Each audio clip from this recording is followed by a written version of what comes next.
ನಮಸ್ಕಾರ ಸ್ನೇಹಿತರೆ, ಹೃದಯ ಕನ್ನಡ ವ್ಲಾಗ್ಸ್ಗೆ ನಿಮಗೆಲ್ಲರಿಗೂ ಆತ್ಮೀಯ ಸ್ವಾಗತ. ಆಗಸ್ಟ್ 28ನೇ ತಾರೀಕು ವರಮಹಾಲಕ್ಷ್ಮಿ ಹಬ್ಬವನ್ನು ಆಚರಣೆ ಮಾಡ್ತಾ ಇರುವಂಥವ್ರು, ಜೊತೆಗೆ ಸಂಪತ್ ಲಕ್ಷ್ಮಿ, ವೈಭವ ಲಕ್ಷ್ಮಿ ಅಥವಾ ಶುಕ್ರ ಗೌರಿ ಪೂಜೆ ಮಾಡ್ತಾ ಇರೋರು ಈ ವಿಡಿಯೋವನ್ನು ತಪ್ಪದೇ ನೋಡಿ. ಯಾವ ಸಮಯದಲ್ಲಿ ಲಕ್ಷ್ಮಿ ಪೂಜೆ ಮಾಡಿದ್ರೆ ಶುಭ, ಯಾವ ಲಗ್ನದಲ್ಲಿ ಪೂಜೆ ಮಾಡಬಹುದು, ಬೆಳಗ್ಗೆ ಪೂಜೆ ಮಾಡಲಾಗದಂಥವರು ಸಂಜೆ ಯಾವ ಸಮಯವನ್ನು ಆಯ್ಕೆ ಮಾಡಬಹುದು, ಈ ಎಲ್ಲ ಮಾಹಿತಿಯನ್ನು ಇವತ್ತಿನ ವಿಡಿಯೋದಲ್ಲಿ ಸರಳವಾಗಿ ತಿಳ್ಕೊಳ್ಳೋಣ. ಸಾಮಾನ್ಯವಾಗಿ ನಾವು ಪ್ರತಿ ವರ್ಷ ಶ್ರಾವಣ ಮಾಸದ 2ನೇ ಶುಕ್ರವಾರದಂದು ವರಮಹಾಲಕ್ಷ್ಮಿ ಪೂಜೆಯನ್ನು ಆಚರಣೆ ಮಾಡ್ತೀವಿ. ಕೆಲವೊಮ್ಮೆ ವೈಯಕ್ತಿಕ ಕಾರಣ ಅಥವಾ ಕುಟುಂಬದ ಕಾರಣಗಳಿಂದ ಆ ದಿನ ಪೂಜೆ ಮಾಡಲು ಸಾಧ್ಯವಾಗದೇ ಇರಬಹುದು. ಅಂತಹ ಸಂದರ್ಭದಲ್ಲಿ ತಮ್ಮ ಸಂಪ್ರದಾಯ ಹಾಗೆ ಕುಟುಂಬದ ಪದ್ಧತಿಗೆ ಅನುಸಾರವಾಗಿ ಬೇರೆ ಶುಕ್ರವಾರಗಳಲ್ಲಿಯೂ ಲಕ್ಷ್ಮೀ ಪೂಜೆ ಮಾಡುವವರು ಇದ್ದಾರೆ. ಹಾಗಾಗಿ ಆಗಸ್ಟ್ 28ನೇ ತಾರೀಕು ಶುಕ್ರವಾರ ಪೂಜೆ ಮಾಡ್ತಾ ಇರುವವರು ಯಾವ ಶುಭ ಸಮಯವನ್ನು ಆಯ್ಕೆ ಮಾಡ್ಕೋಬಹುದು ಅನ್ನೋದನ್ನು ಈಗ ನೋಡೋಣ. ಮೊದಲನೇದಾಗಿ ಅತ್ಯಂತ ಶುಭವಾದ 2 ಸಮಯಗಳು. ಲಕ್ಷ್ಮೀ ಪೂಜೆಗೆ ಬ್ರಾಹ್ಮಿ ಮುಹೂರ್ತ ಹಾಗೆ ಗೋಧೂಳಿ ಸಮಯ ಬಹಳ ಶ್ರೇಷ್ಠವಾದ ಹಾಗೆ ವಿಶೇಷವಾದ ಸಮಯಗಳೆಂದು ಪರಿಗಣಿಸಲಾಗುತ್ತೆ. ಈ ಸಮಯಗಳಲ್ಲಿ ವಿಶೇಷವಾಗಿ ಲಗ್ನ ನೋಡಬೇಕೆಂಬ ನಿಯಮಕ್ಕಿಂತ ಆ ಸಮಯದ ಪವಿತ್ರತೆಯನ್ನೇ ಮುಖ್ಯವಾಗಿ ಪರಿಗಣಿಸಲಾಗುತ್ತೆ. ಬೆಳಗಿನ ಬ್ರಾಹ್ಮಿ ಮುಹೂರ್ತದಲ್ಲಿ ವಾತಾವರಣ ತುಂಬ ಶಾಂತವಾಗಿರುತ್ತೆ. ಮನಸ್ಸು ಕೂಡ ಪ್ರಶಾಂತವಾಗಿರೋದ್ರಿಂದ ಭಕ್ತಿಯಿಂದ ದೇವಿಯ ಆರಾಧನೆ ಮಾಡಲು ಉತ್ತಮ ಸಮಯ. ಇನ್ನು ಸಂಜೆ ಗೋಧೂಳಿ ಸಮಯ ಕೂಡ ಬಹಳ ವಿಶೇಷ. ಸಾಂಪ್ರದಾಯಿಕವಾಗಿ ಗೋವುಗಳು ಮನೆಗೆ ಮರಳುವ ಸಮಯವನ್ನು ಗೋಧೂಳಿ ಸಮಯ ಅಂತ ಕರೀತಾರೆ. ಈ ಸಮಯದಲ್ಲಿ ಲಕ್ಷ್ಮೀ ದೇವಿಯನ್ನು ಪೂಜಿಸುವುದು ಶುಭಕರ ಅಂತ ನಂಬಲಾಗತ್ತೆ. ಹೀಗಾಗಿ ಬೆಳಗ್ಗೆ ಪೂಜೆ ಮಾಡಲು ಸಾಧ್ಯವಾಗದಂಥವರು ಸಂಜೆ ಗೋಧೂಳಿ ಸಮಯದಲ್ಲಿ ಪೂಜೆಯನ್ನು ಮಾಡಬಹುದು. ಹಾಗಾದರೆ ಆಗಸ್ಟ್ 28ನೇ ತಾರೀಕಿನ ಪಂಚಾಂಗದ ಪ್ರಮುಖ ಮಾಹಿತಿಯನ್ನು ನೋಡೋದಾದರೆ, ಆಗಸ್ಟ್ 27ನೇ ತಾರೀಕು ಗುರುವಾರ ಬೆಳಗ್ಗೆ 9 ಗಂಟೆ 9 ನಿಮಿಷಕ್ಕೆ ಹುಣ್ಣಿಮೆಯ ತಿಥಿ ಆರಂಭವಾಗತ್ತೆ. ಆಗಸ್ಟ್ 28ನೇ ತಾರೀಕು ಶುಕ್ರವಾರ ಬೆಳಗ್ಗೆ 9 ಗಂಟೆ 48 ನಿಮಿಷಕ್ಕೆ ಹುಣ್ಣಿಮೆ ತಿಥಿ ಮುಕ್ತಾಯವಾಗತ್ತೆ. ಆಗಸ್ಟ್ 28ರಂದು ಸೂರ್ಯೋದಯ ಬೆಳಗ್ಗೆ 6 ಗಂಟೆ 1 ನಿಮಿಷಕ್ಕೆ ಹಾಗೆ ಸೂರ್ಯಾಸ್ತ ಸಂಜೆ 6 ಗಂಟೆ 19 ನಿಮಿಷಕ್ಕೆ ಆಗತ್ತೆ. ಇನ್ನು ಪೂಜೆಗೆ ಅನುಕೂಲವಾಗುವ ಲಗ್ನಗಳ ಸಮಯವನ್ನು ನೋಡೋದಾದರೆ, ಮೊದಲನೇದಾಗಿ ಸಿಂಹಲಗ್ನ. ಸಿಂಹಲಗ್ನ ಬೆಳಗ್ಗೆ 5 ಗಂಟೆ 57 ನಿಮಿಷದಿಂದ ಬೆಳಗ್ಗೆ 7 ಗಂಟೆ 29 ನಿಮಿಷದವರೆಗೆ ಇರುತ್ತೆ. ಬ್ರಾಹ್ಮಿ ಮುಹೂರ್ತದಲ್ಲಿ ಪೂಜೆ ಮಾಡಲು ಸಾಧ್ಯವಾಗದಂಥವರು ಈ ಸಮಯದಲ್ಲಿ ಪೂಜೆಯನ್ನು ಮಾಡಬಹುದು. ಆದರೆ ಬೆಳಗಿನ ಸಿಂಹಲಗ್ನವನ್ನು ಆಯ್ಕೆ ಮಾಡುವಂಥವರು 7:29ರ ಒಳಗೆ ಪೂಜೆಯನ್ನು ಮುಗಿಸುವಂತೆ ಸಮಯವನ್ನು ಯೋಚಿಸಿಕೊಳ್ಳುವುದು ಉತ್ತಮ.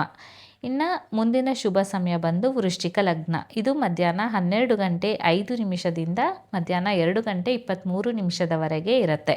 ಈ ಸಮಯದಲ್ಲಿಯೂ ಕೂಡ ಲಕ್ಷ್ಮೀ ಪೂಜೆಯನ್ನು ಮಾಡಬಹುದು. ಬೆಳಗ್ಗೆ ಸಮಯ ಸಿಗದಂಥವರಿಗೆ ಇದು ಒಂದು ಅನುಕೂಲಕರ ಆಯ್ಕೆಯಾಗಬಹುದು. ಇನ್ನು ಪ್ರದೋಷ ಸಮಯ, ಅದು ಕುಂಭಲಗ್ನ. ಸಂಜೆ ಬಹಳ ವಿಶೇಷವಾದ ಸಮಯ ಅಂತ ಹೇಳಲಾಗುತ್ತೆ.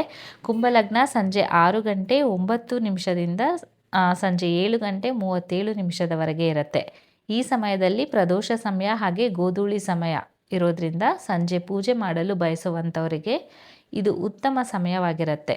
ವಿಶೇಷವಾಗಿ ಬೆಳಗ್ಗೆ ಪೂಜೆ ಮಾಡಲು ಸಾಧ್ಯವಾಗದಂಥವರು ಈ ಸಮಯವನ್ನು ಪರಿಗಣಿಸಬಹುದು.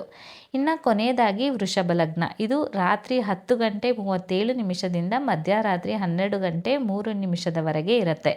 ಆದರೆ ಇದು ತಡರಾತ್ರಿಯ ಸಮಯವಾಗಿರೋದ್ರಿಂದ ಸಾಮಾನ್ಯವಾಗಿ ಲಕ್ಷ್ಮೀ ಪೂಜೆಗೆ ಇದನ್ನು ಆಯ್ಕೆ ಮಾಡದೇ ಇರುವಂಥದ್ದೇ ಉತ್ತಮ.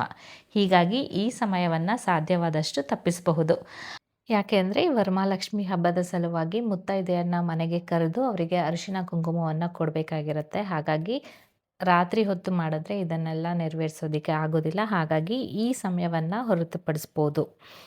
ಹಾಗಾದರೆ ಒಟ್ಟು ಆಗಸ್ಟ್ 28ರಂದು ಲಕ್ಷ್ಮೀ ಪೂಜೆಗೆ ನೀವು ಬ್ರಾಹ್ಮಿ ಮುಹೂರ್ತ, ಗೋಧೂಳಿ ಸಮಯ, ಸಿಂಹಲಗ್ನ, ವೃಶ್ಚಿಕ ಲಗ್ನ, ಕುಂಭಲಗ್ನ ಇವೆಲ್ಲವನ್ನು ನೀವು ಪರಿಗಣಿಸ್ಬೋದು. ಈ 5 ಶುಭ ಸಮಯಗಳಲ್ಲಿ ನಿಮ್ಮ ಅನುಕೂಲಕ್ಕೆ ತಕ್ಕ ಸಮಯವನ್ನು ಆಯ್ಕೆ ಮಾಡಿಕೊಂಡು ವರಮಹಾಲಕ್ಷ್ಮಿ ಪೂಜೆ, ಸಂಪತ್ ಲಕ್ಷ್ಮಿ ಪೂಜೆ, ವೈಭವ ಲಕ್ಷ್ಮಿ ಪೂಜೆ ಅಥವಾ ಶುಕ್ರ ಗೌರಿ ಪೂಜೆಯನ್ನು ಕೂಡ ಮಾಡಬಹುದು. ಇನ್ನು ಕಳಸ ವಿಸರ್ಜನೆ ಯಾವಾಗ ಮಾಡಬೇಕು ಅನ್ನೋದೊಂದು ದೊಡ್ಡ ಪ್ರಶ್ನೆ ಆಗಿರುತ್ತೆ. ವಿಸರ್ಜನೆ ಮಾಡುವಂತಹ ವಿಧಾನ ಕುಟುಂಬದಿಂದ ಕುಟುಂಬಕ್ಕೆ, ಸಂಪ್ರದಾಯದಿಂದ ಸಂಪ್ರದಾಯಕ್ಕೆ ಬದಲಾಗಬಹುದು. ಶುಕ್ರವಾರವೇ ವಿಸರ್ಜನೆ ಮಾಡುವ ಪದ್ಧತಿ ಇದ್ದಂಥವರು ಪೂಜೆಯನ್ನು ಮುಗಿಸಿ ನೈವೇದ್ಯ ಮತ್ತು ಕೆಂಪಾರತಿ ಮಾಡಿದ ನಂತರ ಮುತ್ತೈದೆಯರು ಬಂದು ಹೋದ ಮೇಲೆ ರಾತ್ರಿ ವಿಸರ್ಜನೆಯನ್ನು ಮಾಡಬಹುದು. ಇನ್ನು ಕೆಲವರು ಶನಿವಾರ ಮತ್ತೊಮ್ಮೆ ಪೂಜೆ ಮಾಡಿ ನೈವೇದ್ಯ ಮಾಡಿ ಕೆಂಪಾರತಿ ಮಾಡಿ ನಂತರ ರಾಹುಕಾಲವನ್ನು ತಪ್ಪಿಸಿ ವಿಸರ್ಜನೆಯನ್ನು ಮಾಡ್ತಾರೆ. 3 ದಿನಗಳ ಕಾಲ ಲಕ್ಷ್ಮೀ ದೇವಿಯ ಕಳಸವನ್ನು ಮನೆಯಲ್ಲಿ ಇಟ್ಟುಕೊಳ್ಳುವ ಪದ್ಧತಿ ಇರುವಂಥವರು ಭಾನುವಾರ ಬೆಳಗ್ಗೆ ಅಥವಾ ಸಂಜೆ ಪೂಜೆ ನೈವೇದ್ಯ ಮತ್ತು ಕೆಂಪಾರತಿಯನ್ನು ಮಾಡಿ ರಾಹುಕಾಲವನ್ನು ತಪ್ಪಿಸಿ ವಿಸರ್ಜನೆಯನ್ನು ಮಾಡ್ಬೋದು. ಹೀಗಾಗಿ ವಿಸರ್ಜನೆ ವಿಷಯದಲ್ಲಿ ನಿಮ್ಮ ಮನೆಯ ಹಿರಿಯರು ಹೇಳುವ ಪದ್ಧತಿ ಹಾಗೆ ನಿಮ್ಮ ಕುಟುಂಬದ ಸಂಪ್ರದಾಯವನ್ನು ಅನುಸರಿಸುವಂಥದ್ದು ಉತ್ತಮ. ಹಾಗಾದರೆ ಸ್ನೇಹಿತರೆ, ಆಗಸ್ಟ್ 28ನೇ ತಾರೀಕು ವರಮಹಾಲಕ್ಷ್ಮಿ ಪೂಜೆ ಮಾಡುವಂಥವರು ಮಾತ್ರವಲ್ಲದೆ ಸಂಪತ್ ಲಕ್ಷ್ಮಿ, ವೈಭವ ಲಕ್ಷ್ಮಿ ಅಥವಾ ಶುಕ್ರ ಗೌರಿ ಪೂಜೆ ಮಾಡೋರಿಗೂ ಕೂಡ ಈ ಶುಭ ಸಮಯಗಳು ಉಪಯುಕ್ತವಾಗಬಹುದು. ನಿಮಗೆ ಅನುಕೂಲವಾಗುವ ಶುಭ ಸಮಯವನ್ನು ಆಯ್ಕೆ ಮಾಡಿಕೊಂಡು ಶ್ರದ್ಧಾ ಭಕ್ತಿಯಿಂದ ಲಕ್ಷ್ಮೀ ದೇವಿಯ ಪೂಜೆಯನ್ನು ನೆರವೇರಿಸಿ. ಈ ವಿಡಿಯೋ ನಿಮಗೆ ಉಪಯುಕ್ತ ಅನಿಸಿದ್ರೆ ಒಂದು ಲೈಕ್ ಕೊಟ್ಟು ಬೇರೆಯವ್ರಿಗೂ ಕೂಡ ಇದನ್ನು ಶೇರ್ ಮಾಡಿ. ನಮ್ಮ ಚಾನಲ್ಗೆ ಸಬ್ಸ್ಕ್ರೈಬ್ ಮಾಡೋದನ್ನು ಮರಿಬೇಡಿ. ನಾನು ಮತ್ತೊಂದು ಉಪಯುಕ್ತ ಮಾಹಿತಿಯೊಂದಿಗೆ ನಿಮ್ಮನ್ನು ಮತ್ತೆ ಭೇಟಿಯಾಗ್ತೀನಿ. ಅಲ್ಲಿವರೆಗೂ ನನ್ನ ನಮಸ್ಕಾರಗಳು.